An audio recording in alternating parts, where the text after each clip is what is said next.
बेळगाव शहरात येत्या 14 सप्टेंबर रोजी होणाऱ्या ईद ए मिलाद उन नबी मिरवणुकीच्या पार्श्वभूमीवर पोलीस आयुक्त कार्यालयात शांतता समितीची बैठक घेण्यात आली। या बैठकीत सेरत कमिटीचे पदाधिकारी, शहरातील सर्व जमात कमिटीचे प्रतिनिधी तसेच वरिष्ठ पोलीस अधिकारी मोठ्या संख्येने सहभागी झाले होते। बैठकीत युवक नेते अमान सेठ यांनी समुदाय प्रतिनिधी आणि प्रशासन यांच्यात समन्वय साधत चर्चा केली। यावेळी उपायुक्त नारायण बर्मणी आणि शहर पोलीस आयुक्त भूषण गुलाबराव बोरसे हे प्रमुख उपस्थित होते।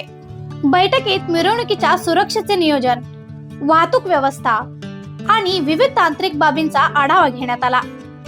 सहभागींनी सौहार्द टिकवणे, कायद्याला सहकार्य करणे आणि प्रशासनाचा मार्गदर्शक सूचनांचा पालन करणे यावर भर दिला। पोलीस अधिकाऱ्यांनी नागरिकांना सर्वतोपरी सहकार्य करण्याची ग्वाही दिली। धार्मिक सण शांततेत व अनुशासनात पार पडण्यासाठी समाज नेत्यांनी जनजागृती करावी असे आवाहनही करण्यात आले। ब्युरो रिपोर्ट, वॉइस ऑफ फेनुग्राम, बेळगाव।